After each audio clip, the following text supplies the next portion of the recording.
দই দই দই দই পছন্দ করে না এরকম লোক হয়তো বা খুঁজেই পাওয়া যাবে না। আর এরকম দই যদি একদম ঘরে বানানো পারফেক্ট হয় তাহলে তো কোনো কথাই নেই। হ্যাঁ জানি তো খুব ভালো হয়, সেই জন্যই আমি আজকে দইয়ের রেসিপি নিয়ে চলে এসেছি। দইয়ের রেসিপির জন্য ফার্স্টে আমি একটা হাঁড়িতে 1.5 লিটার গরুর দুধ দিয়েছিলাম, একদম খাঁটি গরুর দুধ। তারপর আমি কিছু সময় ভালো করে দুধটাকে জাল করে নেব। দুধটা জাল করে এখানে আমি গুঁড়ো দুধ মিশাবো। গুঁড়ো দুধের জন্য ওখান থেকে একটু দুধ নিয়ে ওর সাথে গুঁড়ো দুধ মিশিয়েছি। আমি এখানে গুঁড়ো দুধটা একটু কম দিয়েছি, তোমরা চাইলে বেশিও দিতে পারো।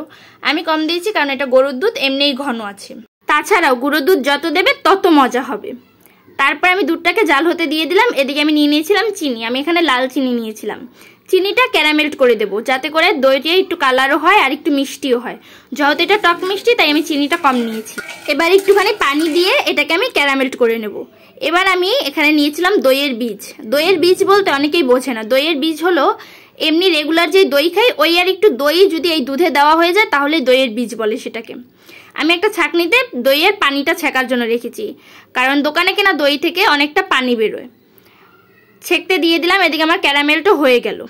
ক্যারামেলটাকে আমি বেশি লাল করব না, আমি একটু হালকা করেছি। তোমরা চাইলে কালার বেশি করতে চাইলে আর একটু লাল করতে পারো। আমি দইয়ে হালকা কালার করব তাই আমি হালকা ক্যারামেলটা লাল করে নিয়েছি। তারপরে আমি দুধের সাথে মিশিয়ে ভালো করে দুধটাকে জাল করে নেব। তারপরে এখানে আমি নিয়েছিলাম দইটা চামচ দিয়ে ভালো করে মিশিয়ে নেব যাতে দলা দলা ভাবটা না থাকে। মেশানো হয়ে গেলে আমি দুধের সাথে মিশাবো।